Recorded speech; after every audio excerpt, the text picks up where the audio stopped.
Klinikalarga ko'pchilik oson deb o'ylaydi. Kimdirlar o'ylashadi, klinika ochadi, texnikani olib keladi, doktor jalb qiladi, bo'ldi yurib ketaveradi deb o'ylashadi. Statistika bo'yicha o'rtacha klinikani yashash ko'rsatkichi 3 yil ekan. Endi birovni ishi birovga oson tuyuladi-da. O'lim vodiysi hozirgi kunda qancha bo'ladi, ya'ni klinika ochib yurilib ketguncha bo'lgan vaqt. Rahbarning asosiy vazifasi nima? Bu jamoani shakllantirish. Jamoani o'zi bilan yetaklab olib borish. Zoom outdan qaraydigan, tashqaridan qarab strategik fikrlaydigan inson bo'lgani afzal deb hisoblayman. Ular yaratuvchi bo'lsalar, kimdir masalan yaratuvchi rolni o'ynaydi. Kimdir o'sha yaratganini boshqaruvchi rolni o'ynaydi. Biz bir so'rovnomalar tashkillashtirishga harakat qilganimizda, jamoamizda va jamoamizdan tashqarida Shohmedni ancha inson bilar ekan. Bundan chiqib O'zbekistonni tibbiyot hubiga aylantirsak bo'ladi. Chunki misol uchun g'urur bilan aytsak bo'ladi, turizm hubiga aylandi O'zbekiston. Misol hozirgi kunda Shohmed yangi filial ochmoqchi bo'lsa, yoki boringki Shohmedda emas, boshqa bitta klinikani ochsak, bu qanaqa faktorlarga bog'liq? Shu narsalar katta rol o'ynaydi. Men tushunishim bo'yicha Shohmedda super chelasi sifatli servismi? Korxonani imiji shakllanayotganda faqat moddiy emas, bu yerda ma'naviy ham bo'lishi kerak. Nima asosiy faktorlarni birinchi o'ringa qo'ygan bo'lamiz? Aynan ochilish jarayonlari. Shu operatsiyadan keyin har bir bemor oldiga kirib, tuzumisiz, yaxshimisiz tavsiya xabar olish ham bu ham katta rol o'ynaydi-da. Bitta kiborga berilsa, u klinika rahbari bo'ladimi? U davlat rahbari bo'ladi. Ahamiyati ortga ketib qoladi. Shayton ham yanglishmasam, farishtalarga kiborga berilgan. Farishtalarga bosh bo'lganda, ilmli bo'lgan, olim bo'lgan inson. O'zbekistonlik shifokorlarning xafa bo'lishmasi, men o'zi vatanparvarman. Lekin kamchilikni tan olish kerak, sal yulduz ushlab olishadi-da. Top 5 talik podkastlar qatoriga kirsa. Birinchilardan qatoriga. Eng asosiysi vatandoshlarimizga, tomoshabinlarimizga manfaat bo'lsin. Assalomu alaykum va rahmatullohi do'stlar. Bugun biz nozik mavzular podkastimizda Clinics Club jamoasi bilan birgalikda o'zimizga ma'qul bo'lgan, o'zimiz bilgan akamizni chaqirdik. Klinika rahbari sifatida sizlar juda ko'pchiliklaring tanigan, bilgan Shohmed klinikasini asoschilaridan, u yoqdagi rahbarlardan biri bo'lgan inson Miraziz aka bilan bugun tanishamiz. Klinikani hayoti, undagi faoliyatlar va kadr ostidagi xalqimiz uchun qilinayotgan qahramonliklarni bitta-bitta ko'rib o'tamiz. Assalomu alaykum. Assalom. Rahmat. Xursand bo'ldik taklifimizni qabul qilganingiz uchun. Sizlarga biz uchun juda ham qiziq bugungi mavzularimiz. Ozgina o'zingiz haqingizda ma'lumot bersangiz va boshlab yuboramiz savollar berib. Men endi 1987-yil 3-iyunda Toshkent shahrida tavallud topganman. Ziyolilar oilasida. Rahmatli ikki tomondagi dodam buvimgilar ustoz bo'lishgan, akademik, professor. Men ota-onamgilar ham davlat xizmatida. Men endi u xizmatdan ketmadim. Men Allohning izni bilan hozir xususiy sektorda faoliyat olib boryapmiz. Men o'zi shifokor emasman, kasbim iqtisodchiman. Iqtisodiyot fanlari falsafa doktori darajaga olganman. O'zi bu sohaga o'tishimdan oldin 13 yilga yaqin Uskabel qo'shma korxonasida faoliyat olib borganman. Kabel sim mahsulotlari, Hayat brendi ostidagi lak bo'yoq mahsulotlari ishlab chiqaruvchi zavodlar. İlk boshlagan ish joyim ham o'sha yerda bo'lgan, maktab o'sha yerda shakllangan. Men soft skills ko'nikmalarim hammasi o'sha yerda, ustozlarim Mirhayat aka, Foruq akalar o'sha hayot mobaynidagi bo'lgan hamma berish kerak bo'lgan ilmlarni berishgan. Yerda oddiy mutaxassis bo'lib, kadr masalalari bo'yicha direktor lavozimida ishlaganman. Va eng hayotimda men uchun, kimdirlar uchun oddiy narsadir, men uchun bir g'urur hisoblangan prezident akademiyasida, ya'niki davlat boshqaruv akademiyasida magistratura bosqichini ham bitirganman. Aynan o'sha tashkilotda ishlagan paytimda shu ustozlarim ham moddiy, ham ma'naviy qo'llab-quvvatlab o'qitishgan. Davlat sektorida ham ishlashga bir niyat bo'ldi.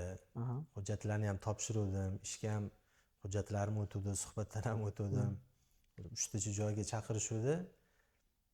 Endi Allohning izni bilan maslahatlashsam, xususiy sektorda ishlab turib maslahat berishganiga. Endi ko'ramiz. Alloh taqdirimizga nima yozgan bo'lsa, o'sha narsa bo'ladi. keyin kutilmaganda bu jamoaga taklif kelib qoldi. O'shanga nima deydi, 13 yil ishladi, endi baribir ham o'zgarish bo'lishi kerak insonni hayotida. Menga ham bu qaysidir ma'noda hayotiy chaqiruv, ya'ni challenge, ham tajriba, ya'ni experience bo'ladi. Hozir yo'nalish faqat meditsina yo'nalishidami? Ya'ni o'sha Shohmed Clinic Centerda anaqasida. Hozir faqat shu yerda. Endi texnik universitetida ham dars berardim. Tanaffus oldim 1 yilcha. Endi xudo xolasa kuzdan yana boshqatdan boshlaymiz.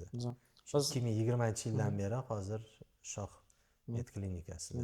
6 yilcha vaqt bo'lib qoldi. Meditsina sferasiga kirib kelganingizda qanaqa o'zingizga bir yaxshi taassurotlar oldingiz? Avvalgi hayotingiz bilan bu hayotni solishtirsa bo'ladimi? Solishtirsa bo'ladi. Ham mushkul tomonlari bor, ham ijobiy tomonlari ham bor.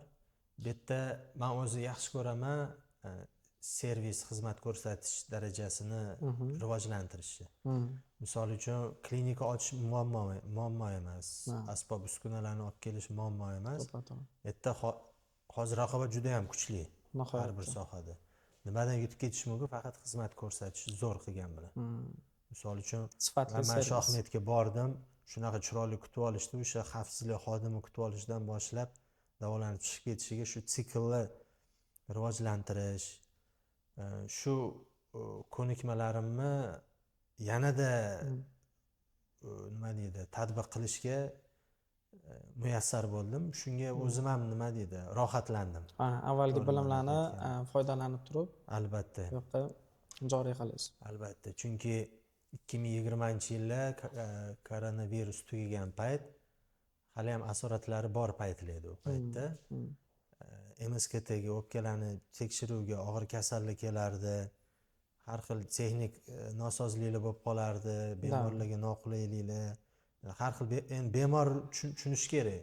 To'polon qilishardi, chaqir rahbaringni, nima bu qani bizga xizmat ko'rsatish deb o'zim shaxsan tushib konflikt vaziyatlarni yumshatib, uzr so'rab. Shunaqa vaziyatlar ham ko'p bo'lgan. Albatta.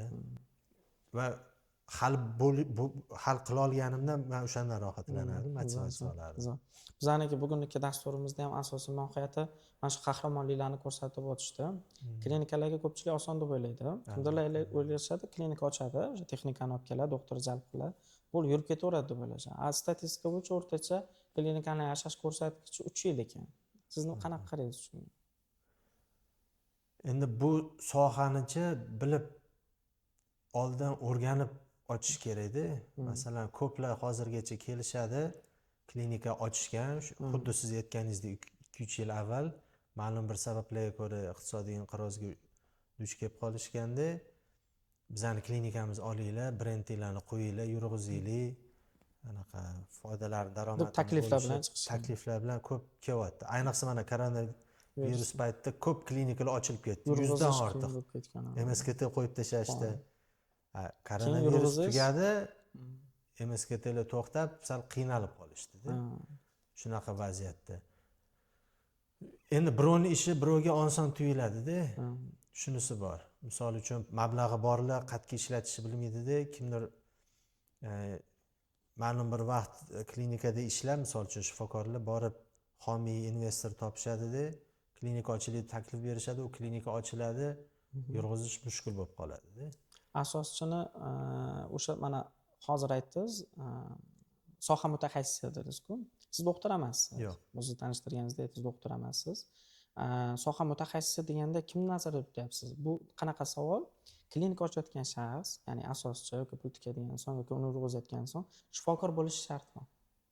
degan savol o'zi aslida. Yo'q, shifokor bo'lish shart emas. Misol uchun yurtboshimizning ham siyosatlari qanaqa? O'zlari ham ko'p marotaba ta'kidlaganlar. Rahbar bo'lish uchun soha mutaxassisi bo'lish shart emas. Mana oddiy misol Bekzod aka Musayev. Oldin soliq qo'mitasida faoliyat olib borganlar. Keyin sog'liqni saqlash vazirligida vazir bo'lib ishlaganlar. Tubdan boshqa soha. Rahbarning asosiy vazifasi nima? Bu jamoani shakllantirish. Jamoani o'zi bilan yetaklab olib borish. Endi nazariya aytganda-da. Nazariya aytganda. Klinikada bo'lsa, to'g'ri hozirgi talabga to'g'ri mos keladigan texnologiyalarni olib kirish, hozirgi talabga mos bo'ladigan shifokorlarni jamlab jamoani shakllantirish. Nafaqat shifokor, hamshira, farroshlar ham hamma jamoani bo'g'inlarini to'g'ri tanlash rahbarni vazifasi. Asosiy vazifasi. Ha, asosiy. Endi bosh shifokorlikni to'g'ri shifokor bo'lish kerak. U bilan bahslashmayman. Glavvrach deymiz-ku, to'g'ri. Ha, glavvrach. Klinikani rahbari, u sohani rahbari bo'lish shart. Mana zoom outdan qaraydigan, tashqaridan qarab, strategik fikrlaydigan inson bo'lgani afzal deyapsiz, to'g'rimi? Va mana Jahongir akani bitta gaplari bor-ku, anaqa mem bo'lib ketgan. Потому что у него духа нет deydi-yu. Duxi bor odam bo'lishi kerak. Duxi bor. Nafaqat klinika, balki boshqa biznes qilishda ham, Masalan, Shohmet brendini asoschisi o'zi Qudrat aka bo'ladilar. Qudrat qilib chiqarib, qarab turaman deb qo'rqmaylar-da. Risk ko'radilar. Dux bor. Dux bor. Men to'g'risini aytaman, menda unaqa dux yo'q. Ular yaratuvchi bo'lsalar, kimdir masalan yaratuvchi rolni o'ynaydi. Kimdir o'sha yaratganini boshqaruvchi rolni o'ynaydi. Kontrol. Men o'zimni boshqaruvchi sifatida ko'raman. Top menejer. Da, top menejer. Qo'rqmasdan pul olib investitsiya qilinadi. Mana yaqinda inshaalloh keyingi yil ishga tushadi. Shoh farm zavodi quryapmiz. Bu ekotizmga aylanyaptimi shunda? Ha, ekotizmga aylantirishga harakat. O'zi mani maqsadim nimada? Nafaqat Shohmet o'z yo'lida O'zbekistonni O'rta Osiyoni tibbiyot hubiga aylantirish. Zo'r. Nafaqat bemorlar, mutaxassislar kelib shu yerda ishlash. Mana chet ellik mutaxassislar kerak bo'lsa. 3 yil bo'lib qoldimi? 2 yildan oshiq vaqt bo'lib qoldi. Biz bir loyiha qilgan edik, kichkina loyiha, plastik jarrohlik bo'yicha. Kurs tashkillashtirgan edik. Deep facelifting degan yo'nalish bor. Bu глубокий подтяжка лица, chuqur yuz tortish. Endi bu ayollarimizga ko'proq nuqsoni borlarning ishi tushadi. Turkiyalik hamkorlar bilan loyiha qildik. Kuchli mutaxassis chaqirdik. Chunki u operatsiyani O'rta Osiyoda, Markaziy Osiyoda yoki MDH davlatlarida deyarli qilinmas edi. Chunki nozik jarrohlik amaliyoti hisoblanadi. Chunki yuz 3 qavatdan iboratda. U yuz tortilayotganda eng tagidagi mushaklar tortiladi. Xudo ko'rsatmasin, sal noto'g'ri tegib ketsa, yuz falajlanadi yoki qiyshayib qoladi. Xullas o'sha loyihani tashkillashtirdik. Bizaga Qozog'istondan, Qirg'izistondan, Tojikistondan, Ozarbayjondan, Gruziyadan shifokorlar kelib, pulli bo'ldi. Bu trening tashkillashtirdik. Treningga kelib o'tib ketishdi. Albatta, shu Shoh brendi asosida turkiyalik hamkasblarimiz, endi O'zbekiston vatandoshlarimiz aytmayapman. Yo'q, ular qatnashdi. Ular qatnashdi, to'g'ri. Bizda yangiliklar. Asosan biz ham xizmat ko'rsatish eksport qila oldik-da. Keyin o'yladim, to'xtadim. Undan chiqdi, O'zbekistonni tibbiyot hubiga aylantirsak bo'ladi. Chunki misol uchun g'urur bilan aytsak bo'ladi, turizm hubiga aylandi O'zbekiston. Boshqa soha bo'yicha ham bo'lishi mumkin. Hozir mana jahon chempionatiga chiqdik. U nafaqat futbol o'z yo'lida, bu vatanimiz imijiga, brendiga ham. Mana oddiy misol. Mana shunga xursand bo'ldim. Biza nafaqat shu mana ishlab faoliyatimizni diversifikatsiyalayapmiz. Ishlab chiqarishda, biza xizmat ko'rsatishda. Keyin mana Profi universiteti bilan birgalikda biz tibbiyot fakultetini ochganmiz. Zo'r. 3 ta yo'nalish bo'yicha, uni Bektosh aka xatamiz. Xabaringlar bormi, yo'qmi? Men ham bilmagan edim, bolalar yetib qolishdi. Bektosh aka juda mashhur bo'lib ketdilar deb. Farzandlari tarqalib ketibdi-yu, agar xabaringiz bo'lsa. Jahon chempionatida bola kolumbiyalik muxlislarning orasida yig'lab, O'zbekiston bayrog'ini ostida kolumbiyaliklar keyin O'zbekiston deb baqirishdi. Instagramda rosa aylanmoqda. Millionlik prosmot. O'sha Bektosh akaning o'g'illari. Masalan, o'sha ham shu jahon chempionati agar O'zbekiston jahon chempionatiga chiqmaganda Bektosh aka ham bormas edilar. Bu nafaqat o'zlarini shaxsiy brendlari, balki Prof universitetiga ham bu ta'sir qiladi-da. Ko'ryapsizmi, o'sha zanjir bo'lib ketyapti. Ekotizimning mohiyatini tushuntirib beryapsiz, to'g'rimi? Jarayonlarning bir-biriga ulanib ketishini. Ya'ni bitta klinika nafaqat servisni oshirish bilan xizmat qilib, balki hubga aylantirish, jamiyatni bitta joyga to'plash, doktorlarga treninglar o'tish, bu tarafdan farm zavod ochish kabi strategik harakatlar qilib, mijozlar oqimini ham bu ham ancha oshirishga xizmat qiladi. Albatta. Shu universitet bilan fakultet qilishimizni ham asosiy mohiyati nimada? To'g'ri, moddiy manfaat bor, lekin HR. Albatta. HR. Wow, zo'r. Bu HR juda ham nozik. Mana klinika rahbarlari bu anaqa podkastni maza qilib ko'radigan bo'lishyapti. Masalan, Jahongir akaga ham havasim keladi, mana universitet ochganlar. Akfa klinikasi bor. Erta ham xuddi shu-da. Central Asia universiteti. Albatta. Hozir Central Asian University. Shunaqa. Shunaqa. Yana havasim keladigan narsasi, mana yana qiziq nima deydi, paradoks deydimi? To'g'ri so'zni tomoshabinlarimiz tanlab olishar. Minglab bemorlar chet elga davolashga ketadi. Hindiston, Turkiya, Janubiy Koreya. Lekin Samarqandga borsangiz, Toshkentga borsangiz, Borinkani Prof universitetiga borsangiz, hindistonliklar talab olishadi. Zamon zayli o'zgarishi bilan. Xuddi shuni. Yangi Toshkentda anaqalar to'lib ketdi. Pokiston, Hindiston, Bangladesh. Shunaqa biza mana Choshtepada, Sergeli tumanida reabilitatsiya markazi ochdik. Yerda ham bir ma'lum bir muddat bosh direktor bo'lib ishladim. Biza tibbiyot universiteti bilan birgalikda kafedra bazasi qilib ochildi. Reabilitatsiya kafedrasi ochildi. Zo'r. Yangi kafedra bo'ldi. Adiba Amir Saidovna zaf kafedra edilar. Bu yoqqa qo'ydik, shu siz aytganingizdek Hindistonlik, Pokistonlik talabalar kelib amaliyot o'tadi, darslar o'tishdi-da. Bu yerda amaliyot bilan nazariyani uyg'unlashtirdikda. Bizada endi yomonlash kerak emas, lekin kamchilikni ham tan olish kerak. Tan olish kerak, rivojlantirish kerak. Ta'lim tizimimizda asosiy kamchilik nimadan iborat edi? Nazariya bilan amaliyot ajralib qolgan. Xuddi shunaqa. Xuddi shu. Mana oddiy misol, men ham shu dars bergan paytimda yoki shu ilmiy darajani olayotgan paytimda himoyalarni ko'rardim-da.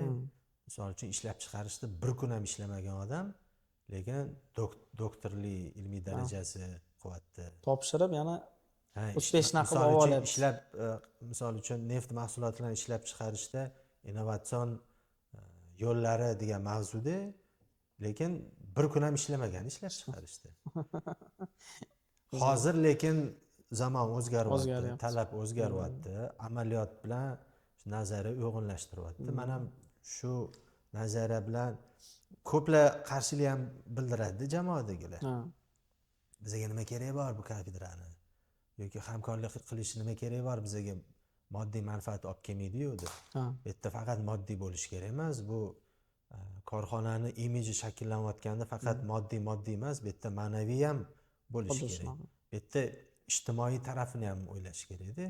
Faqat pul ketidan quvaveradigan bo'lsa, oxiri buni oqim susayib qoladi. Bemorlarning ham ishonchi yo'qoladi bu yerda. To'g'ri. Demak, bir vaqt o'zida anaqa Shohmetda yoki umuman olganda klinikani brending faoliyati ham mana shunaqa shakllantirib borilyapti. Zo'r.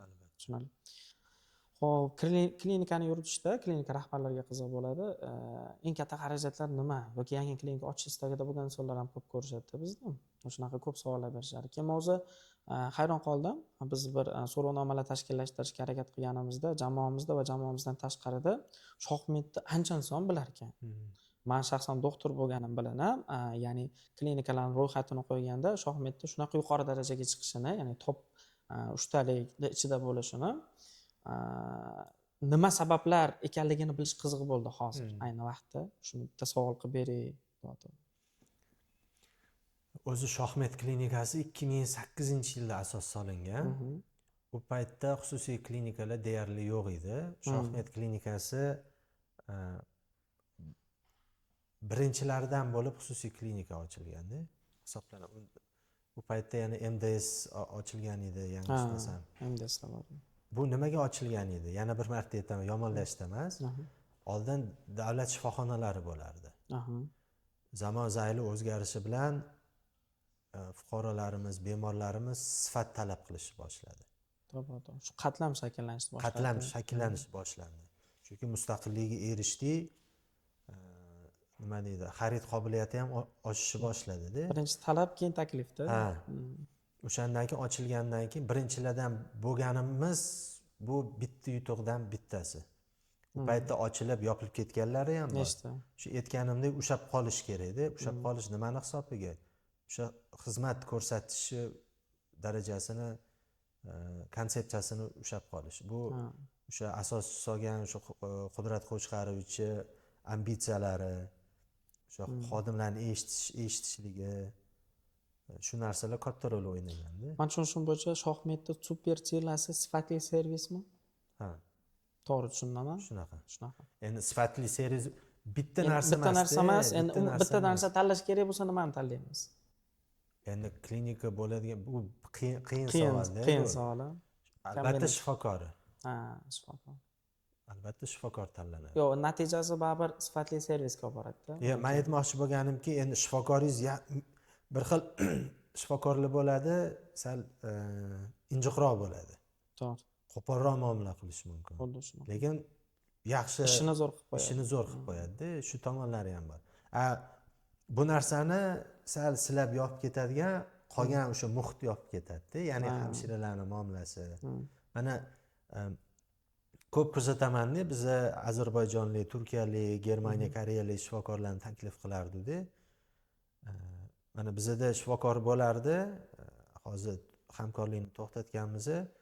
Shu bariatrik jarrohlik amaliyotini amalga oshirardilar. Oshqozonni kichraytirish. Bu qandli diabetni bor bemorlarga yaxshi edi. Boshida kelganda bir oyda bir marta, 2 marta, 3 marta operatsiya qilinardi. O'zini ustida ishlab, shaxsiy brendni rivojlantirgandan keyin kuniga 7 talab operatsiyaga o'tib ketildi-da. Va narx tomonlama qimmat, 2 barobar qimmat edi. Bu $4000 bo'lsa, endi shartli ravishda aytadigan bo'lsam, mahalliy shifokorlar $2000 qilardi. Lekin odamlar baribir ham bu shifokorni tanlaydi. Asli ozarbayjonlik. Bu aksiyom ham nima derdi buni? To'g'ri so'z aytganda, kuzatdim-da, nima shunaqa ekan. Menga ham qiziq, bitta xizmat turi har xil klinikalarda turlicha narxda. Lekin nimaga tanlashadi? Aynan u shifokorni qaraydigan bo'lsam, gaplashsangiz gaplashgingiz kelaveradi-da. Servisi zo'r qilib qo'yardi. Kelganda magnitli tortadi. Ha. Oddiy misol, meni akamlar ham shu oshqozonni kichraytirganlar, ular ham ozarbayjonlik shifokorda. 3 yil o'tgandan keyin yana vazn olishni boshladim deyaptilar-da. Yana qildirmoqchiman dedi. Qo'ying, sizga o'yinchoqmi bu narsa dedi. Yo'q, dedilar, qildiraylik dedilar. O'sha ozarbayjonlik shifokorda qildirgim kelyapti dedilar. Sabab? Mana hozir aytaman sizga. Olib kirdim. Doktor dedi, mana akamlar o'sha shifokor ustozida qildirgan edilar. Ko'rdi, gaplashdi, tushuntirdi, hamma narsani batafsil tushuntirdi. Keyin oldimda o'zimizni shifokorga olib kirdim. O'zimiz shifokorimiz ham zo'r. Men nima deydi, shubhasiz aytishim mumkin, chunki o'zimizni qarindoshimizni jarrohlik amaliyotini amalga oshirganlar, zo'r qilganlar. Boshqa klinikada ochib operatsiya qilamiz degan joyda bular laparoskopik operatsiya qildirganlar. 80dan oshgan qarindoshimizlar. Hozir Allohga shukr, yaxshilar. Ularga olib kirdim keyin. Ular gapiryaptilar, tushuntiryaptilar-da, men o'zim ham sezyapman. Baribir ham o'sha shifokorga simpatiya, ishonch bor-da. Gaplashdi, o'qilishdi, keyin chiqqanimdan, "Aka, nima deysiz? Bular mana 2 barobar arzon. Shularda qildirveraylik. Men opani bular qilganlar baribir ham qarindoshimiz desam, "Yo'q, men baribir ham o'sha shifokorda qildiraman" deb qimmatini tanlashdi-da. Ana обаяние deydi-yu rus tilida. Shu istari ham, muomala madaniyati ham, o'zini mana kinetikasi ham, o'zini tuta bilish, tutayotgan misol uchun mana qilib gapirsangiz, u boshqacha taassurot bildiradi. Agar o'tirib bemalol samimiyatni baribir ham bemor o'tkazib olish. shu operatsiyadan keyin har bir bemor oldiga kirib tuzukmisiz, yaxshimisiz tavsiya xabar olish ham bu ham katta rol o'ynaydi-da. O'zbekistonlik shifokorlarni xafa bo'lishmasi, men o'zi vatanparvarman. Lekin kamchilikni tan olish kerak, sal yulduz ushlab olishadi-da. tuzatishga sabab bo'ladi, aytaverish kerak. Ha, Aslida. sal anaqa ko'p maqtagandan keyin bemor oshishni boshlagandan keyin taxtga o'tirib olishadi. Buxoro amiriman deb tasavvur qilishadi. Ularning orqasidan keyin klinika rahbari ham o'tirib oladi. Shunaqalar bilan ham gaplashgan. Shunaqa. Men suhbat qilganman Miroz aka, bir ikkita klinika rahbarlari bilan. Mana siz rahmat baraka toping, samimiyatingizga, yondashuvingizga bir ikkita zvonok bilan o'tirib suhbat qilyapmiz. Bir ikkita klinika rahbarlari bilan gaplashganman. Shohmedchalik mashhur emas. Endi ikkinchi filialini ochgan, hali endi ikkinchisini to'ldira olmayapti. Muammosi o'ziga yetarli. Taklif bildirsa, biz ilmimiz o'zimizga yetarli. Klublarni ham ko'rganmiz, doktorlarni ham ko'rganmiz. Men falon joylarda o'qib kelganman, hali nima bo'lardi? Mana ilm qachon ilm bo'ladi? Qachonki kibrni sindirib, keyin o'zini har kun update qilib tursa-da, ya'ni obnovlение qilib tursa. Agar u bitta kibrga berilsa, u klinika rahbari bo'ladimi? U butun davlat rahbari bo'ladi. Ahamiyati yo'q, orqaga ketib qoladi baribir. Shayton ham yanglishmasam farishta bo'lgan, kibrga berilgan. Farishtalarga bosh bo'lganda, ilmli bo'lgan, olim bo'lgan misol. Bandasiga emas, kibrga. Xuddi shunaqa. Shuning uchun men ba'zi bir rahbarlar bilan gaplashganimda, nafaqat mana doktorda gapirib berdingiz. Doktor tanlayotganda eng e'tibor berilayotgan joy faqat ilm saviyasi emas, o'sha siz aytgandagi o'zidagi samimiyatni o'tkazib bemorga tavsiya bera olishi. Ya'ni o'sha bemor boshqa insonga referalka qila oladimi? Tavsiya sistemasiga o'tkazib bera oladimi? Mana ozarbayjonlik doktor misolida 2x qimmat narxda ham odamlar tanlab. Nimaga? Odamlar ishongan odamiga pul beradi. Anaqa ishonch qachon paydo bo'ladi? Ishonch do'stlikning orqasidan paydo bo'ladi. Do'stlik qachon paydo bo'ladi? Do'stlik samimiyatdan keyin paydo bo'ladi. Samimiyat bo'lmasa do'stlik bo'lmaydi, do'stlik bo'lmasa ishonch bo'lmaydi, ishonch bo'lmasa servis bo'lmaydi, pul bo'lmaydi o'zi aslida. Bu sistema hamma joyda bir qilish kerak. Hozirgi kunda biz ko'p suhbat qilamiz, hamma klinika ochish talvasasiga tushib qolganda, shularga qanaqa tavsiyalar bersak bo'ladi? O'sha aytayapman, oldin bo'lmasa ishlab ko'rish kerak-da, o'sha sistemaga kirib. Oldin ko'rish. Tasavvur qiling, mana Shohmed klinika sentrida ishlamayapsiz. Siz yangi klinika ochish istagida bo'lgan insonsiz. Shunaqa insonlarga qanaqa tavsiya bergan bo'lardingiz? Mana boshlamoqchisiz, pulingiz bor. Zdaniya qurib ketasizmi, doktor yollab ketasizmi yoki bitta klinikaga borib shogird tushib ketasizmi? Nimadan boshlagan bo'lardingiz? Men yaxshi geografik joylashuvi shahar markazidan emas. Chekkaroq bo'lsa ham tinchroq joyda qurgan bo'lardim. Lokatsiya birinchi o'rinda. Lokatsiya. Hozir mana endi bepul taklif, bexijolat. Bizda reabilitatsiya sohasi yosh sohada. To'ppa-to'g'ri. Reabilitatsiyani mohiyatini ko'p bemorlar, ko'p insonlar tushunishmaydi. O'sha bir ozarbayjonlik shifokor aytgan edi-da. Jarrohlik amaliyotini muvaffaqiyati 50% jarrohlik amaliyotini o'zida bo'lsa, 50% amaliyotdan keyingi reabilitatsiyada. Bizda qanaqa yondashamiz? Misol uchun grijani olaylik, bel tushirasi. Chiqib qolgandan keyin boramiz neyrojarrohga, operatsiya qildiriladi, olib tashaladi, bo'ldi, ketdi. Oldin qanday yashagan bo'lsa, shunday yashab ketaveradi. Kechirasiz, u bel tushirasini birinchidan operatsiya qilingandan keyin reabilitatsiya qilish kerak uni. Shu bel orqasidagi mushaklarni mashq qildirtirib, o'zini maxsus mashqlari bor, o'shalarni qildirish kerak, turmush tarzini o'zgartirish kerak. Jarrohlik amaliyotida ham, misol uchun ozdiradigan abdominoplastik liposaksiya qilishadi-da, ma'lum bir muddatdan keyin yana semirish boshlayapman deb e'tiroz bildirishadi. Vaholanki turmush tarzini o'zgartirmagan.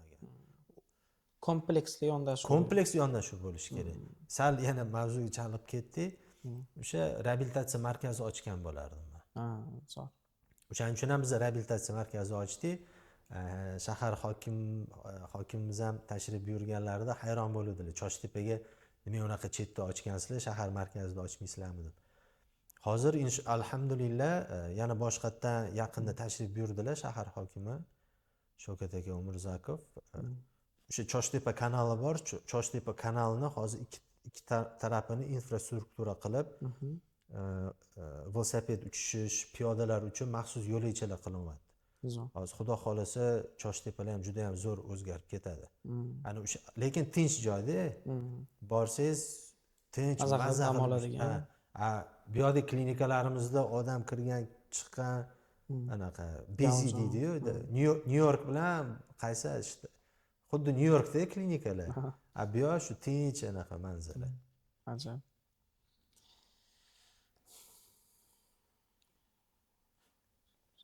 Suv ichib olaylik. Yana fursatdan foydalanib mavzuni bemalol aytib o'tib ketmoqchi edim. Ko'p masalan chet eldan klinikalar keladi, ayniqsa shu Turkiyada. Ya'ni har xil shifokorlari bor. Bir osmondan kelib qolishadi. Mana yordamchilari, assistentlari kelib tanishtiradi. Bu shu Turkiyada akademik, obro'li, bu bir gaplashsangiz aytganingizda kibr. O'zbekistonni bilmayman, bir 3-davlat deb ko'radimi, vaholanki hammamiz turkiymiz. Med turizmni taklif qiladi ular. Shohmet med turizm bilan shug'ullanmaydi, ya'niki bemorlarni chet elga yubormaymiz. Kerak bo'lsa shifokorlarni chaqirib shu yerda qildirtiramiz. Bu ham prezidentimizning siyosatlari. Xuddi shunaqa. Boshida aytganlar, men hamma sharoit qilib beraman. Bemorlar chiqmasin, shifokorlar bu yoqqa kelsin. Xuddi shunaqa. Mashta jarrohlik amaliyotini o'tasin. Har xil vaziyatlar shu ana konsultatsiya tashkillashtiraylik. Biz pul olmaymiz, diagnostikaga jo'natamiz, bu qilamiz, lekin operatsiyaga u yoqqa olib ketamiz deydi. Med turizm. I'm sorry derdi, bizga bu narsa to'g'ri kelmaydi. Xohlasang kelib shu yerda ishla. Agar bizga to'g'ri kelsayin deb qo'yardik, biz ham nima deydi ani? Joy darajasiga yetsa pul bermaymiz. Past ketish yo'q. Bu yerda noto'g'ri narsa emas. Xuddi shunaqa. Какой привет, такой ответ deydi-ku o'rislarda. Qarshilik bildirtirardim, med turizm bilan shug'ullanmaymiz derdim. Ko'plik kelardi, boshidan aytardim. Boshidan aytib qo'yaman, med turizm bilan biz shug'ullanmaymiz. Ayniqsa Hindiston. Ular sotuv varonkasini shunaqa tuzib oladi-da, bepul konsultatsiya, ozroq diagnostika. Keyin biz buni anaqa jamoamiz bilan tekshiramiz deb, bu yoqdan ham 3-4 odam qo'shiladi. Buni operatsiya qilmasak bo'lmaydi. Qayerda qilamiz? Texnologiya emas Hindistonda-yu deydi. Shu bilan olib ketib qolish. Endi u yerda mas'uliyatda, aka. Chunki men jo'natdi deylik, xudo ko'rsin. Jo'natilgan klinikalar ham ko'p hozir. Yo'q, bor. Jo'natdi deylik, yerda jarrohlik amaliyoti yaxshi bo'lmadi. Natijasi salbiy bo'ldi deylik. Reputatsiyaga ta'sir qildi. Qayerda kim maslahat berdi? Shohmet ketdi-da, shu bilan sarafan rajiv deydi-yu. Xuddi shunaqa. Ulanib ketadi-da. Lekin bir tomoni bor-da. Mana yaqinda qabulimda bir ukaxon bo'ldilar. To'g'risini aytsam, yana vaqtimni ketqizamanmi? Hindistondan shifokor kelgan. Ko'p vaqtingizni olmaymiz deyishdi. O'tirdik, darrov aytdim. Gapni qisqa qilaylik, biz med turizm bilan shug'ullanmaymiz dedim. Hayron bo'lib qoldi, nima unaqa darrov aytyapsiz deb. Yillar davomida 1 soatlab muzokaraga vaqtimiz ketib qoldi, 2 soatlabda. Chiroyli gapni boshlashadi-da, oxirgi maqsadi med turizmga olib keladi. Lekin bir narsani aytishdi, bu narsani o'zimga inobatga olib qo'ydim, ham xafa bo'ldim. U inson ukamiz otalarini Hindistonga operatsiya qilishga olib borganlar. Jigarlarini transplantatsiya qilish bo'yicha. O'g'illari donor bo'lib borgan. Tushunarli. Borishgan bir 2-3 kunda, 2-3 kun tayyorlab operatsiyaga olib kiramiz deyishgan, operatsiya cho'zilgan. Yolg'on bo'lmasa bir haftami, 10 kunmi? O'rtada vatandoshimiz bo'lgan. O'sha shifokor tavsiya bergan, klinikani olib borgan. Tarjimonlik qilib bergan. Shifokor emas. O'rtakash emas. O'rtakashda. O'rtakashmi? O'rtakash. Keyin u ukamiz sal-pal ingliz tilini bilar ekanlar. Bu boladan so'rasa, aytayotgan ekanki, o'rtakashda bu yerda operatsiya qilish olmas ekan. Da'vatda. Keyin deb jahli chiqibdi. Nima shuncha kundan beri hozir boshqa klinikaga gaplashyapman deb gapiribdi. U ukamiz to'g'ri shifokorlar o'ziga murojaat qilgan. Nima bo'lyapti bu yerda desa, otang operatsiyaga muhtoj emas degan. Ani bola shokka tushib qolgan. Men etim jimirlab ketdi gapingizni. Keyin u ukamiz shifokorga to'g'ridan to'g'ri o'zlari murojaat qilganlar-da. Nima bo'lyapti, doktor, operatsiya bo'lishlari kerak edi odamlar desam, yo'q, adelaga operatsiya kerak emas ekan, bizni tekshirdik jigarlarini deb. Shu bilan to'xtatgan ekanda. Ho'p. Eng uyatlisi o'sha vatandoshimiz boshqa klinikani gaplashib yurgan ekanda, baribir ham operatsiya qilishgan. Baribir operatsiya bo'lar ekanmi? Yo'q, keyin qildirmaganlar. Qildirmagan, yo shu ketishida agar bilib qolmaganda operatsiya bo'ladi. Shunaqa. Shu Toshkentga kelgan hindistonlik shifokori maqsadi ham shu edi. Bemorlik kelsin, mayli, lekin haqiqatdan operatsiyaga muhtojlar kelsin. Misol uchun operatsiyasiz davolasa ham bo'lsa, kelib o'tirish shart emas, bu yerda xarajat qilib. Undan ko'ra o'sha yerda davolaversa, mana shu transplantatsiya ham yangi soha-da O'zbekiston uchun. Yosh soha u. Unga to'g'ri chet ellik mutaxassislarni chaqirish kerak yoki borib o'sha yerda qildirish kerak. Afzalroq. Eng yomoni shu, men aytmoqchi bo'lganimki, shu chet elda davolanayotganlar o'rtada turgan tarjimonlarga ishonib qolishmasin. Kerak bo'lsa shu betda O'zbekistonlik shifokorlar bilan gaplashib, o'sha ikkita shifokorni tanishtiribman, bir-biri bilan aloqaga chiqib, shifokorni tushunadi-da. Shu bog'langani yaxshi.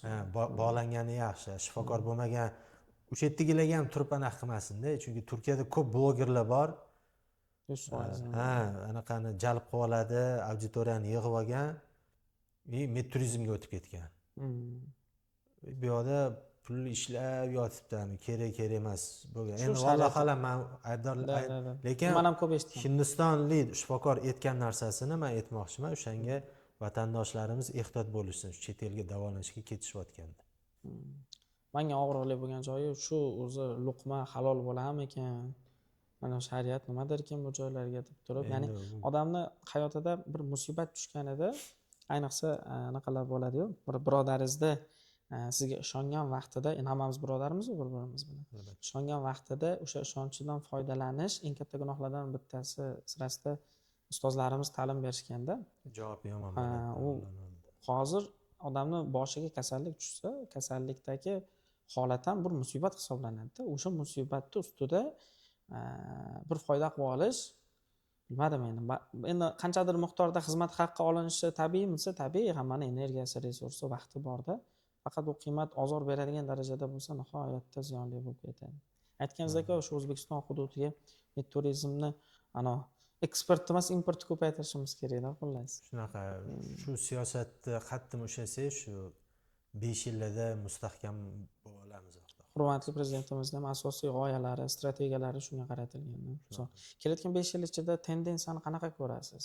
Bizdagi tibbiyot yo'nalishida qanaqa sohalar? Mana bittasini aytib o'tdi, adashmasam. Reabilitatsiya, to'g'rimi? Yana qanaqa yo'nalishlar, tendensiya mavzusiga bir kirsak. Tendensiyaga meni fikrim bo'yicha shu robot texnologiyalar ko'proq kirib keladi O'zbekistonga. Biz ham 4 yil bo'lib qoldimi? Shu yilni adashtirayotgan bo'lishim mumkin. Robot xirurg olib kelganmiz. Faxrlanib aytaman, O'zbekistonda birinchi bo'lib robot xirurgiyaga asos solganmiz. Maşallah. Hozirga yaqin 200 dan ortiq jarrohlik amaliyoti amalga oshirildi. Keyin nafaqat bu bizning klinika, balki vatanimizning faxri ham bo'lishi mumkin.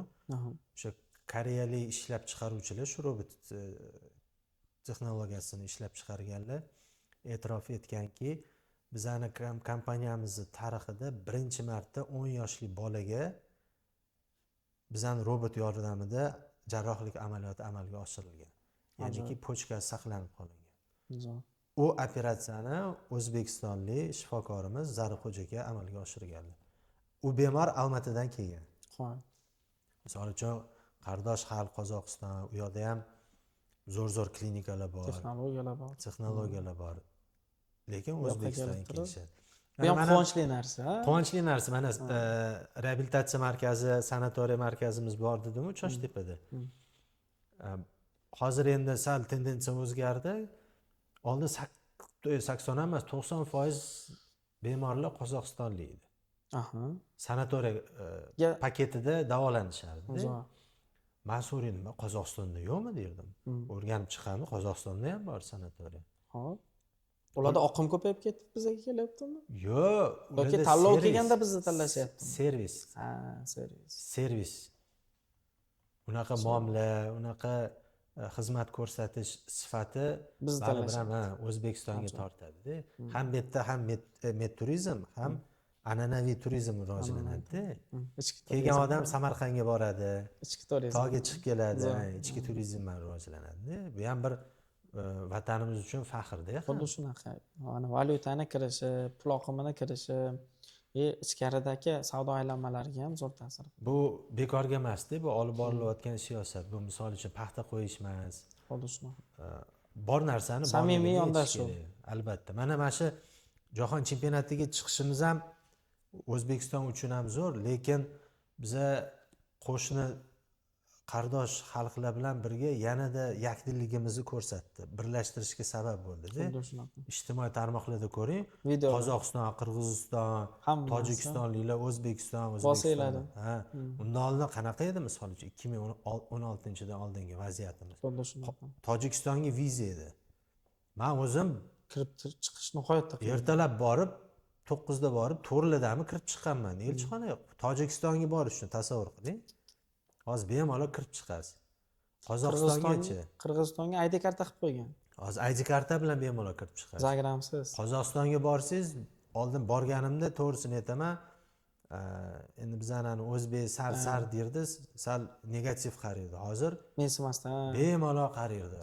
Hattoki mana yanglishmasam Miromonotda masjid qurildi. Maşallah. Chimkentdami, Turkistondamidi? Bu ham endi hozir siyosatga yana o'tib ketdi, lekin bu ham meditsinaga ta'sir qiladigan narsa-da. Xuddi shunaqa. Qo'shnilar bilan yaxshi bo'lsa, ishonib bu yoqqa kelishadi-da. Sog'ligini ishonib keladi-da, bu ham katta Sog'ligini ishonib keladi. To'ppa-to'g'ri. Shu Almatada yurganimizda ham Medeoda tog' zonalarida gaplashib qolganimizda, biz O'zbekistonga boramiz davolanishga derdi. Afg'onistondan 10 yil, 15 yil qo'rqib yurganmiz-da. Misol, endi mayli anaqa o'sha aytganingizdek siyosiy joyga aralashmaylik, lekin hozirgi kunda mana klublarda bormiz, akalarimiz ertalab chiqib ketishadi, ertasi kun kechga qaytyapti Afg'onistondan borib, shartnomalar tuzib, shakllantirib. Surxondaryoning meditsina universitetida afg'on bolalar o'qiydi. Toshkent tibbiyot akademiyasida o'qishadi, Samarqandda o'qishadi. Bu Afg'oniston uchun ham hattoki ilm jihatdan, tibbiy jihatdan ham ochiq demoqchiman. Kerak bo'lsa. Zo'r olib borilyapti hammasi. Muammolar, hatto kamchiliklar bormi desa, hamma joyda bo'lgan, bizda ham bor, tiqilib yotibdi hali. Faqat shu muammolarni yoshligimda bir voqea bo'lganda, o'sha 3-kurs vaqtimda, student vaqtimda bir taksiga minganman. Matiz bo'lgan. Shu o'tirganimdan boshlab to anaqaga universitetga yetib olgunimizcha yomonlaganda davlatimiz. Gaz, svet, soliqlar qimmatligi, poraxo'rlarning o'tirib olganligi, hech qanday adolat yo'qligi haqida. Men ham o'zim ham vatanparvarman, anaqam kelib ketaveradi, jahlim chiqib ketaveradi. Nimaga? Xo'p, o'zingiz nima qilyapsiz? Mana shuncha muammoni sanadingiz. Odam o'ziga savol berish kerak. O'zingiz shuni yengillatish uchun, ozroqgina yechim berish uchun, o'zingizda aqlingiz bilanmi, hattoki tilingizni tiysangiz ham yordamda, ya'ni fitnaga sababchi bo'lib qolmaysiz. Hattoki o'zingiz mana shu jamiyatdagi muammolarni hal qilishda ozroqgina bo'lsa ham, chumoliday bo'lsa ham nima yordam bera olasiz degan savolni o'ziga berganman, jim bo'lib qolgan. Ozroq tortishganmiz, keyin tushib ketganman. Aytmoqchi bo'lganim, yomon ko'raman, davlatimizni faqat yomonlab urgan odamlar. Muammo bormi desa, muammo tiqilib yotibdi. O'sha odam uyida ham bor. Xotinasi bilan, bola chaqasi bilan ham muammosi bor kerak bo'lsa. Klinikada muammo bor, zavodlarda muammo bor, muammo juda ko'p. Siyosiy muammolar ham bor, tibbiy muammolar ham bor. Har xil muammo. Faqat nima deganda, nima yechim, nima taklif. Sen shu jamiyatni rivojlanishiga qanaqa hissa qo'sha olasan degan g'oyaga birlashsak, yechim zo'r bo'ladi. Hammamiz yaxshi o'rib ketamiz. Keyin mana tendensiya dedingiz-ku, o'sha robot xirurgiya va yana ochmasdan operatsiya qilish, ya'niki mana biza o'sha Profi universitetining asoschisi Bektosh aka bilan yaqinda Hindiston safariga borgan edik. Bir niyat qilardim, Alloh yetkazish niyatimga Hindistonni ko'rish edi. Maşallah. Toj Mahalni ko'rish edi. Endi nasib qilmadi Toj Mahal, lekin borishimiz kerak edi. Uni bekor qilib klinikaga tashrif buyurdik. Lekin afsuslanmayman. Bunda ham bir hikmat bor. Albatta. Chunki biza taqdimotga taklif qilingan edik. Erta Focal One degan tibbiyot jihozi. U nima qiladi? u prostata rakini nima deydi, kesmasdan turib ultratovush energiyalarini yuborib yo'q qildirib tashlaydigan texnologiya. Osiyoda birinchi bo'lib Hindistonga qo'yilindi. Hozir Malayziya qo'yayotgan ekan ikkita. O'shani taqdimotiga biz taklif qilindik. Keyin ertasi kuni mana Taj Mahalga borishimiz kerak edi. Keyin men yo'q dedim, men bu klinikaga boraman dedim. Hamkasblarimiz ham bor edi. Xohlasanglar sizlar boringlar. Yo siz bo'lmasangiz qanaqa boramiz deyishdi-da, ular ham qolishdi. Lekin xafa bo'lishyapti mendan. Yo bo'ldi. Keyin bordik, klinikani ko'rdik. Yerda misol uchun elektr anaqa apparati bor. U ham onkologiyani ochmasdan turib nur yuborib kuydirib tashlaydi. Jaydarchasiga yetsa shu kuydirib tashlaydi, yo'q qilib tashlaydi. Uni ham misol uchun shunda oldim, gapirib, mana men apparat shunaqa ekan deb Instagram sahifamga qo'ydim, bo'ng'illab ketdi. Bo'ng'illab ketdi. Hech prost qo'lda olib qilganimda. Gap montajlanmasdi. Montajda ham endi anaqasida. Nima deydi, sifatida. O'sha focal one-ni ham ko'rdimda. Va xuddi shu pistoletga o'xshagan o'sha anal teshik orqali kiradi-da, lekin kesilmaydi hech qachon tushmasin. Mana shu texnologiyalarni inshaalloh niyat qilganmiz olib kirishga. Endi bu yangi texnologiyada yangi texnologiya chiqdi degani buni olib kirish kerak degani ham emasda. Buni test qilish kerak. Albatta. Hamma narsani. Albatta. O'lim vodiysi bo'ladi-yu, o'shandan o'tib olsin o'zi avval. Shunaqa. Lekin Hindistonga bekorga odamlar bormas ekan, katta farq ko'rmadim men. Faqat texnologiyani hisobga olmasa, masalan, elektr degan apparatlarni ham olib kelishdi. O'zbekistonda bor. Endi nima o'ylaysiz, yetib olsak bo'ladimi? Faqat yetib olsangiz o'tib ketamiz inshaalloh. Faqat o'sha aytganingizdek, boya siz ham aytdingiz, kibrga berilish kerak emas. Men aqlliman deyish umuman xato narsa. O'sha yerda kesiladi. Kerak bo'lsa yoshdan ham ilm olish kerak. Xuddi shunaqa. Chaqirib bemalol o'rgatib kerak. Hozir mana men g'ururlanib aytishim mumkin, travmatologiya sohasi, keyin plastik jarrohlik ham ancha yaxshi oldinga ketgan, umumiy xirurgiya, laparoskopik xuddi shunaqa jarrohlik amaliyotlarini qo'li gul mahalliy shifokorlarimiz bor. Mana bizda ishlaydilar, men g'urur bilan aytaman, Obid Sobirovich. Aytdim-ku, boshqa klinikada ochib operatsiya qilinadigan bemorimizni yopiq operatsiyada laparoskopik qildilar. O'shandan keyin men besh ketdim. Kim so'rasa, men hozir chet el shifokorlarini men tavsiya qilayotganim ham yo'q. U etapdan o'tdik. Chunki aytolmani vatanparvarlikda qilsa o'zimizniki qilsin. Endi qilolmaydigani lekin to'g'ri. Sohalar bor. Boshqa klinikalar ham mana shu ishonchni oshirish uchun nima qilsa bo'ladi? Ya'ni bu yerda boya aytgan gapimizda talab bo'lmasa taklif bo'lmaydi deydi-yu. Bizani xalqimizda ishonchi chet elda yaxshiroq, ya'ni ana Xo'rozxon chet eldagi bo'lsa yotib oladi degandek, xuddi shunaqa o'sha qo'pol maqol bo'lgani bilan o'zbek xalq maqollari mohiyatan to'g'ri-da. Nimaga? Chunki o'sha holatdan kelib chiqqan ko'p narsa. O'sha holat mavjud. Avval ko'p edi, alhamdulillah kamayapti. Bizdagi rivojlanishdan nuqtai nazardan. Hozirgi mijoz deylik, bemorlar ikkita variant turganda, misol O'zbekiston, Rossiya, Turkiya, Hindiston. O'zbekiston eng oxirgi variantga qo'yadigan insonlar soni ham ko'pda hozircha.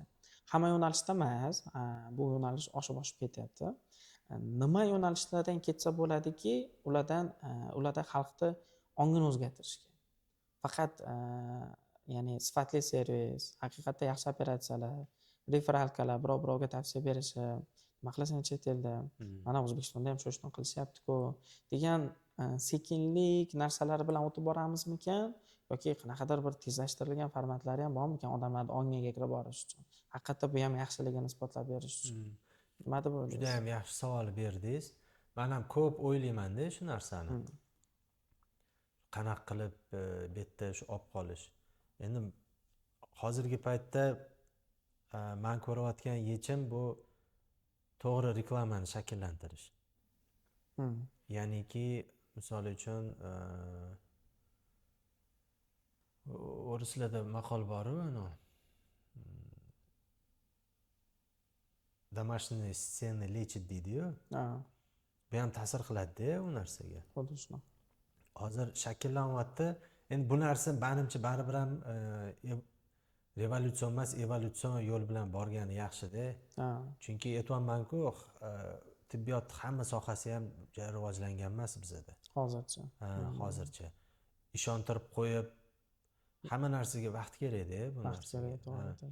Lekin tarbiyani ham berishimiz kerak. Mana Shayx hazratlarining kitoblari bor. Ijtimoiy odob degan. Yerda o'sha bemorni ko'rish, bemor bo'lish odoblari, hattoki o'sha ilmlarni ham biz singdirishimiz kerak-da.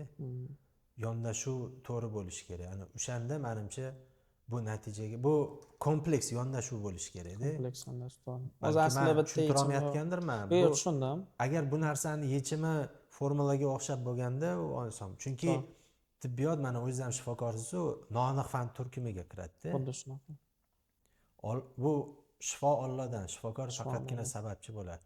Shifokor ham hamma narsani 100% aniq aytib bera olmaydi nima bo'lishini. O'shaning uchun ham bu, misol uchun a + b kvadratni teng bo'lsa, formula anaqaga qo'visi yo'vorsak bo'ladi.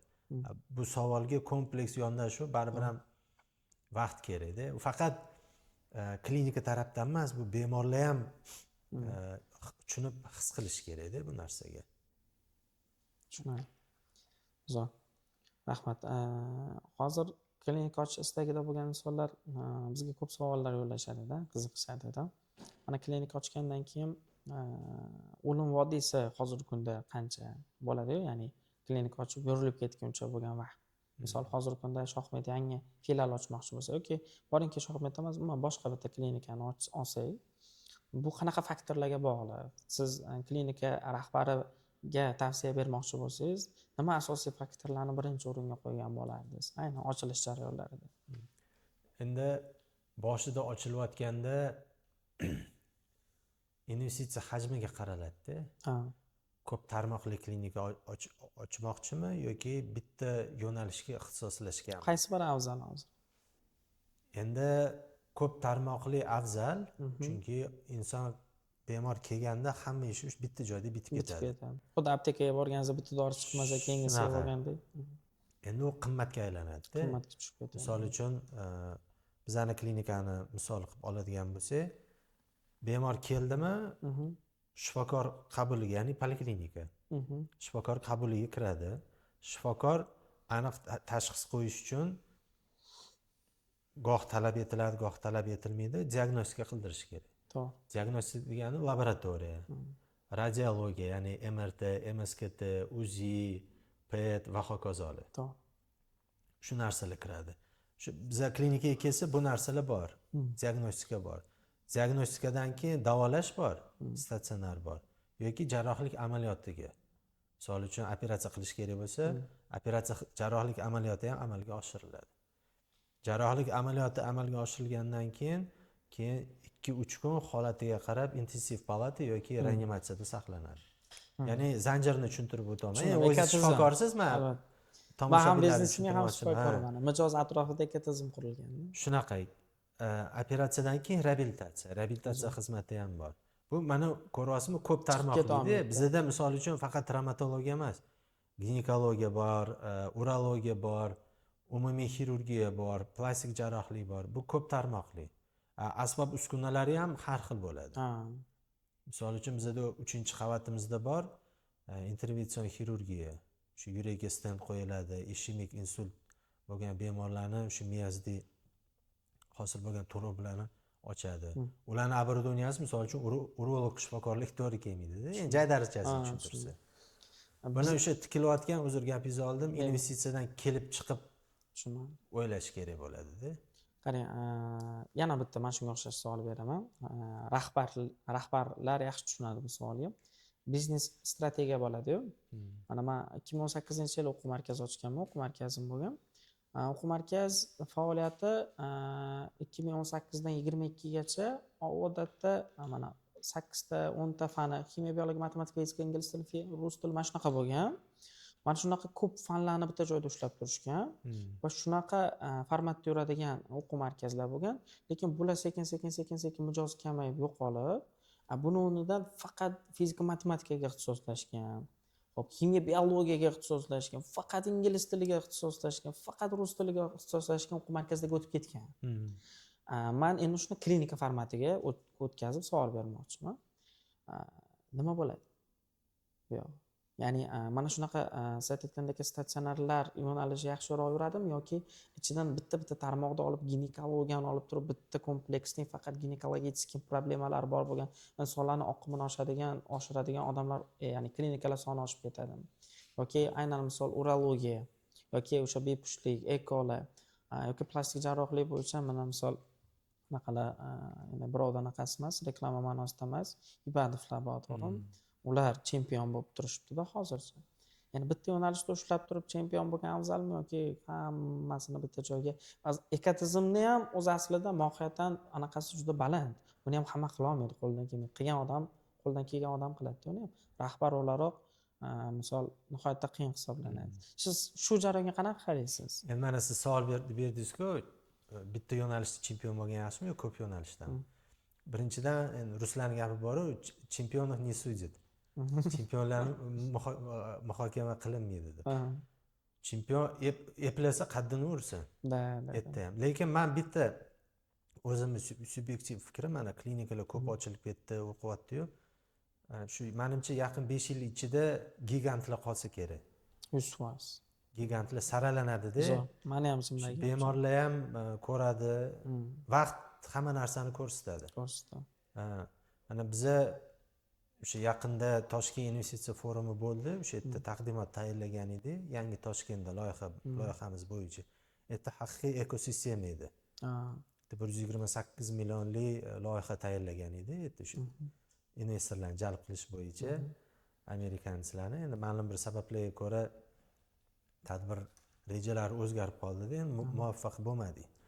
Lekin o'sha bundan ham katta o'sha aytganingizdek hamma yerda tug'ruqxona ham hamma narsani o'zini ichiga oladigan bitta platformada bo'ladigan ekosistema, ana uni hubga aylantirmoqchi deydi. Butun Toshkent, butun shu O'rta Osiyoni bemorlari, MDH davlatlarining bemorlari. Endi boyagi savolingizga agar aniq javob beriladigan bo'lsa, u boshida agar shu yo'nalishni tanlab olgan bo'lsa, shu yo'nalishda ketgani yaxshi. Yaxshi tomoni bilasizmi nimada? Mana biznesda iqtisodchi tomondan qaraydigan bo'lsak, 4 ta yo'nalish bor-ku. Cow, dog, yana anaqa hayvonlarga taqqoslangani bor-ku. Qaysidir biznes pul berib turadi, ya'ni sigir bo'ladi, to'g'rimi? Kimdir kuchuk bo'ladi, yeb turadi.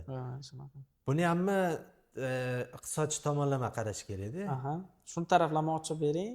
Mana qaysidir paytda masalan ginekologiya yaxshi bo'lib ketishi mumkin.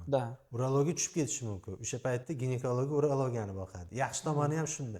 Shunda bo'lishi mumkin-da. Pandemiya bo'lib qolishi mumkin. Pandemiya. Unda nimadirlar ko'tarilib ketishi mumkin. Men aytmoqchimanki, bittaga ixtisoslashgandan ko'ra ko'p tarmoqli afzalligida, lekin ko'p tarmoqli investitsiya ko'proq talab qiladi. Shunaqa. Va ko'p tarmoqlilarga bora-bora kirish nihoyatda qiyinlashib boradi, to'g'rimi? Shunaqa. Chunki kadr masalasi baribir ham nozik masala. To'g'ri. Zo'r, aka. Men podkast ko'rgan insonlarga haqiqatan foydali bo'lsin. Chunki buni klinika rahbarlari ham ko'p ko'radi. Joy kelsa bemorlar, mijozlar, klinika ochmoqchi bo'lganlar, klinika klubiga qo'shilmoqchi bo'lganlar, va hokazo insonlar ko'p ko'rishadi. Haqiqatan foydali, manfaatli suhbatlar bo'lsin degan ma'noda ana ochiq oydan ochib berishga harakat qilyapman-chilar. Shunaqa, yana bitta narsani aytmoqchiman. Shu klinika boshqa rahbarlarga ham bu murojaatim, boshqa klinikalarni raqobatchi sifatida emas, qaysidir ma'noda hamkor sifatida ham ko'rish kerak. O'sha zamonaviy tilda aytganda networking, ya'ni jay-darajasiga tanish bilish bo'lsa yaxshi-da. Misol, oddiy misol, mana bemor keldi, ko'p tarmoqli bo'lganlar hamma tarmoqni qoplash juda ham qiyin-da. Xuddi shunaqa. Bemor keldimi, murojaat qildi, hop siz qaysi tavsiya berasiz deydi-da. Shunaqa paytda tanigan odamingizni tavsiya berasiz. Xuddi shunaqa. Tanimasangiz, kibr yo'q bo'lgan bo'lsa, tanishgisi kelmagan odamni umuman bermaysiz-da. O'shanga men aytmoqchi bo'lganimki, mana shu yaxshi ishni boshlabsizlar, shu ko'p tashkil etish, shu tanishgandan keyin o'zaro bir-birini qo'llab-quvvatlab, qaysidir ma'noda raqobat bo'ladi. Raqobat u sifatni yaxshilashga turtki beradi. xuddi shunaqa. Raqobat bo'lmasa biz ham erkalanib ketamiz. To'g'risida. Raqobat bo'lgandan keyin to'xta, unaqa bo'lmasin deb. Ketyapti. Ha. Chempionligi nima deydi? Mexanizm harakatlanishida raqobat kerak bo'ladi. Xuddi shunaqa. Klubda shunaqa narsalar bor. Birga bir o'tirib choy ichish borda, 1 soat, 1,5 soat. Networking deganda hamma har xil narsani tushunadi. Kimdirlar networking deganda o'sha tadbirlarga borib, ozroq suhbat, kimdir bilan nomer almashish, u bilan siz baribir samimiyat bilan ichiga kira olmaysiz-da. Ya'ni yoningizdagi klinika rahbarini misol ichiga kira olmaysiz. Kirish uchun 1 soat, 1,5 soat choy kerak.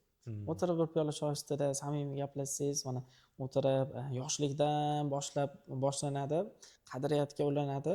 Keyin o'rtada hamkorlik avtomatik paydo bo'ladi. Xohlaysizmi yo'qmi avtomatik paydo bo'ladi. Nimaga? Samimiyat bor joyda ishonch bo'ladi-da. Shuni hisobidan. Shuning uchun networkinglarda biz tashkillashtirganmiz klubimizda 1 soat, 1,5 soatlik random kofelar bor. Avtomatik tushib qoladi. O'zi tanlamaydi, birovga tushib qoladi. Majbur ko'rishishga. Yoqsa yoqmasa o'tirishadi 1 soat, 1,5 soatda. Juda katta shartnomalar bo'ladi. Nihoyatda farm korxonalari klinika rahbari bilan, klinika rahbari medtexnika bilan ho'kiz. Men bitta boshqa sohani aytaman, bitta misol. Betonchi bilan bitta quruvchi o'zi bir-biriga anaqa bo'lgan, ziddiyati bo'lgan. O'tirib 1 soat, 1,5 soat, aka siz boshqa odam ekansiz, xodimlaringizni bilib gap so'zi menga boshqacha kelar ekan, meni xodimlarimning gapi sizga boshqacha bo'lar ekan. degan narsa yomon-da. 10 million dollarlik kontrakt qilishgan. Bitta joyda, birinchi choyda ustida-da. Bu random kofe yoki umuman o'zi rahbarlarning bitta jamiyatga yig'ilishi bu juda katta quvvatda, sog'liqni saqlash tizimini bitta joyga yig'ilib turishi deganidir. Bu bemalol jamiyatimizga nihoyatda foydali ishlarni amalga oshirsa bo'ladi. Oddiy so'z bilan aytish mumkin, kuch birdamlikda-da. 100%. Birga bo'lsa bu, misol uchun aytayapman, niyatimiz O'zbekistonni tibbiyot hubiga aylantirish. Buni bitta shohmet qila olmaydi, qo'ldan ham kelmaydi, aqli ham yetmaydi. Uni hamma klinikalar birlashib, birdamlikda ko'lamasdan bir-birini qo'llab-quvvatlaganda bu bo'lishi mumkin. Mana oddiy misol talabalarimga misol keltirardim-da. Rivojlangan davlatlarni aytinglar derdim. Mana Germaniya yoki misol uchun Angliya, Amerika deydi. Masalan, Amerikada beysbol, jamoaviy o'yin. Amerikan futbol bor, o'zini futboli bor. Jamoaviy o'yin. Boshqa davlatlarda misol uchun futbol rivojlangan, u ham jamoaviy o'yin. Jamoaviy o'yinlar shakllangan davlatlarning aksariyati rivojlangan davlatlar. Qo'yin. Aytim zimillab ketdi. Hozir shunaqa kuchli narsa gapirdingizki, mohiyatan. Chunki bizda bor boksor zo'r ketyapti. MMA zo'r. U yakki kurash. Individual. Yakki kurashda u. Xuddi shunaqa. Biz jamoani shakllantirishimiz kerak. Endi tarixga qaytsak, o'sha tarixdan bizani endi bosib olishgandan keyin mafkura shunaqa bo'lganda, ajratib boshqar degan.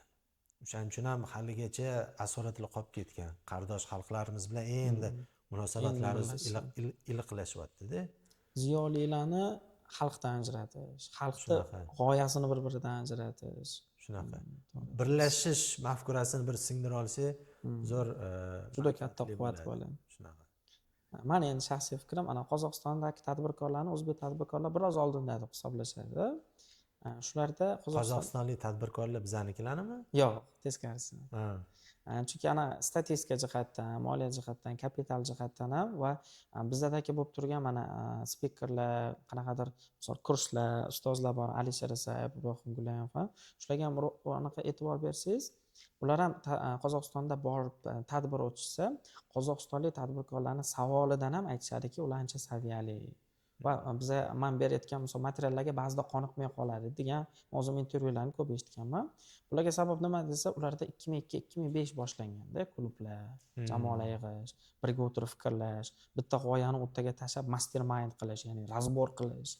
Bitta klinika chiqarib o'rtaga, mana falon muammom bor, klinika mana mijoz oqimi kamayib ketib qoldi.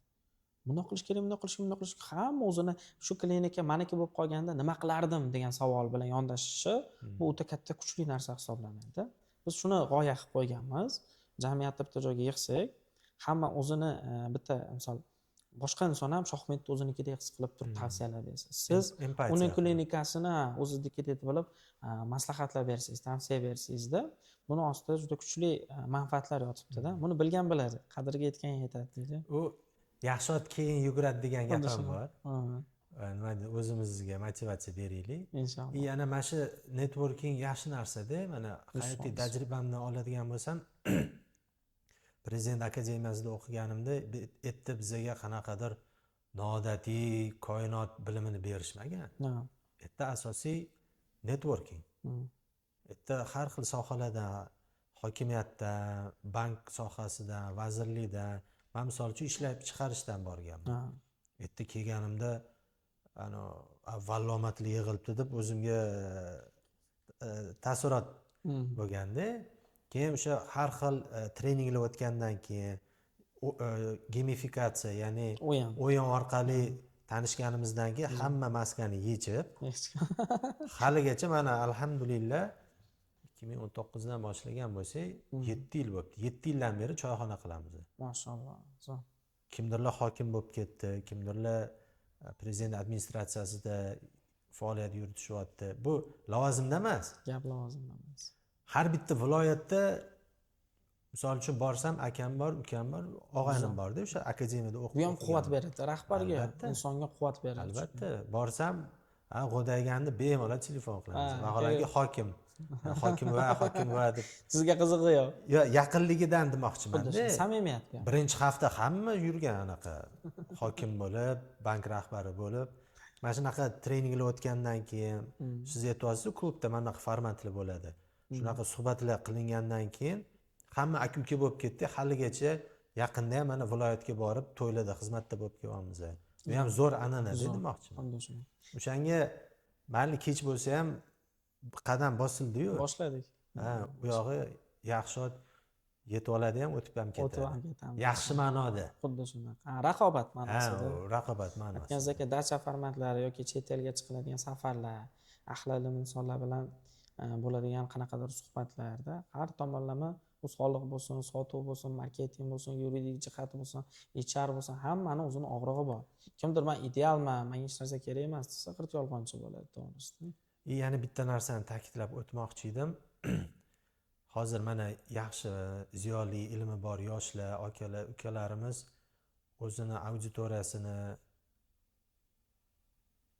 nima deydi, gapini yetkiza olyapti-da.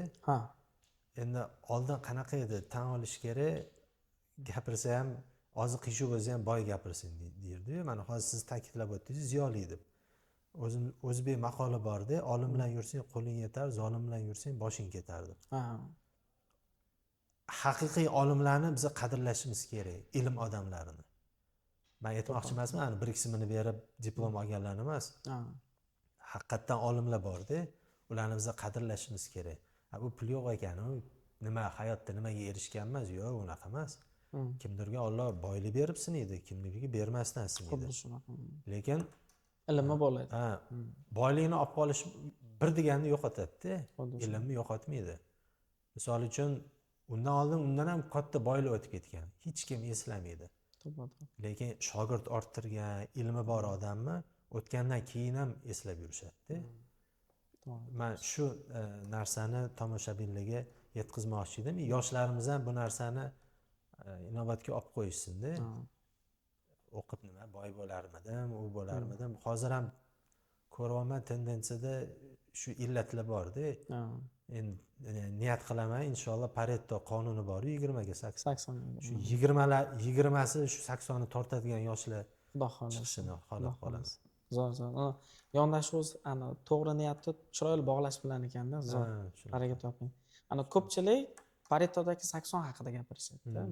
O'sha buzilib ketayotgan yoshlar, hozir jamiyat qayoqqa ketayotganligi, loqam o'sha jamiyatda aytganingizdek o'sha 20% ushlab turadigan, hozirda qo'lida kitob bilan mashhur bo'lganlar, jamiyatga strukturaviy va sistematik yordam beradiganlar tortib ketsin. Men ham shundan umid qilaman. Baraka toping. Xursand bo'ldim. Anaqa endi kadrdagilar uchun aytamiz, Miraz akam bilan bugun o'tirib gaplashyapmiz, suhbat qilamiz. Birinchi, ikkinchi zvonokda o'zida vaqtlarni belgilab, samimiy yondashib, suhbat qilib chaqirdik. Men juda ham xursandman. Miraz aka, siz bilan shaxsan inson sifatida tanishganimdan ham xursandman. Clinics Club jamoasi endi oddiyroq formatda topshiraman, shu taklifnoma siz uchun. Bu maxsus praktikumimiz. Sizga hadya qilib beramiz. Bu praktikumimiz pulli, lekin bemalol 26-iyun kuni xursand bo'lamiz ustoz Hasan aka Mamasaidov. 26-kuni bo'ladi, juma kuni. Juma kuni. Ustoz Hasan aka Mamasaidov bilan birgalikda praktikum bo'ladi. O'sha joyga kelsangiz va men hozir kadrda bo'lsam aytaman, jamoamiz Clinics Club anaqasiga biz grant ajratganmiz. Shu klubimizga qo'shilsangiz nihoyatda xursand bo'lamiz. Bu alohida o'ta katta hadyamiz, xudo xohlasa siz uchun. Chunki uni haqiqiy qiymati o'ta baland. Nasib bo'lsa, sizda qo'shilishingizdan biz xursand bo'lamiz. Bu taklif qabul qilsangiz inshaalloh. Mana shunaqa suhbatlarimizni asosan klinika rahbarlari uchun mana shu dasturda ko'rib turib, haqiqatda klinikasini yuritsin, manfaat topsin va xalqimizga ham nihoyatda xizmat ko'rsatsin degan g'oya asosida qilganmiz va xalq qahramonlarini ko'taraylik. Kadr ostida nihoyatda ko'p inson yuribdi. O'zini mehnatini tikkan, jonini tikkan, umrini tikkan insonlar bor. Maqsad pul topish bo'lsa, pul topish yo'llari ko'pda o'z aslida. Lekin pulni to'g'ri yo'l bilan topishga harakat qilib yurgan insonlar bor. Shuni jamiyatimizga haqiqatda ko'rsataylik degan g'oya asosida boshlaganmiz. Inshaalloh. Qanaqadir fikrlaringiz, gaplaringiz bo'lsa, bemalol gapirsangiz bo'ladi. Rahmat kattakon. Men ham juda ham xursand bo'ldim. Endi ma'lum bir sabablarga ko'ra sal cho'zilib ketdi-yu, u tadbir bo'lib qoldi, bu tadbir bo'lib qoldi. Endi bu o'tkazilgan suhbatimiz tomoshabinlarimizga manfaatli bo'lsa, inshaalloh nima deyim, missiyamni bajardim deb bilaman. Qaysidir ma'noda siz aytgan gaplaringiz yoki men aytgan gaplarim ularga ibrat bo'lib, dars bo'ladigan bo'lsa, bizga ham savob yozilsa inshaalloh. Ozgina sabab cho'p qolsak ham niyatlarini to'g'rilashga, g'oyalarini to'g'rilashga o'shanda ham biz xursand bo'lamiz. Albatta. Misol yoshlarga meni aytadigan gapim bor, agar maslahat kerak bo'ladigan bo'lsa yoki yaxshi ustoz qidirayotgan bo'lsa, yaxshi shifokor masalan bo'ladiganlar, ishlayman, ishdan qochmaydiganlar bo'lsa, bemalol murojaat qilishsa bo'ladi. Qilsa bo'ladi. Yoshlarni doimo qo'llab-quvvatlaymiz. Bu demak yosh shifokorlarga taalluqli, to'g'rimi? Yosh shifokorlar. Xo'p, demak mana shu videoni ko'rib turgan yosh shifokorlar sizlarga Miraz akam maxsus takliflari bor. O'z odatda har bitta mehmonimiz nimadir hadya berib ketardi. Ya'ni hadya mana shunaqa ko'rinishda bo'ladiki, agar faol bo'lsangiz, ya'ni ishlashda o'sha tortib ketaman, menga ustozlar kerak va men jamiyatga qo'shilishni istayman, yaxshi networking, yaxshi muhit kerak desangiz, Miraz akam tayyorlab, ya'ni bizga aloqaga chiqish orqali, bizning jamoamizga chiqish orqali biz ularni ulab bera olamiz, kontaktlarni. Like bosib, mana bu kommentariyalarga fikrlar bildirsanglar, menga kerak mana shunaqa Miraz akamni deb biz o'zimiz aloqaga chiqib, sizlar bilan bog'lab berishga harakat qilamiz. Bir samimiy, yaxshi taklif bo'ldi bu ham. To'g'rimi? Albatta. Zo'r, baraka toping, xursand bo'ldik Miraz aka. Rahmat.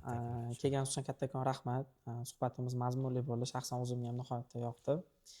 Keyingi ko'rsatuvlarimizda Xudo xohlasa kutib qolamiz. Clinics Club jamoasi sizning klubida hamda ustozlar bilan birgalikda bo'ladigan praktikum har oy oxirida qilamiz. Har oylik praktikum darslarida ham nihoyatda xursand bo'lamiz, kelib tursangiz. Rahmat. Sizlarni ham jamoalarga, boshlagan loyihalarga omad tilab qolaman. Allohim o'zi qo'llab-quvvatlasin. Nima deydi? Hozir top 5 tali podkastlar qatoriga kirsin. Birinchilardan ham qatoridan ham bo'lsin. Eng asosiysi vatandoshlarimizga, tomoshabinlarimizga manfaatli bo'lsin. Aytganingiz kelsin. Rahmat. Xursand bo'ldik. Rahmat.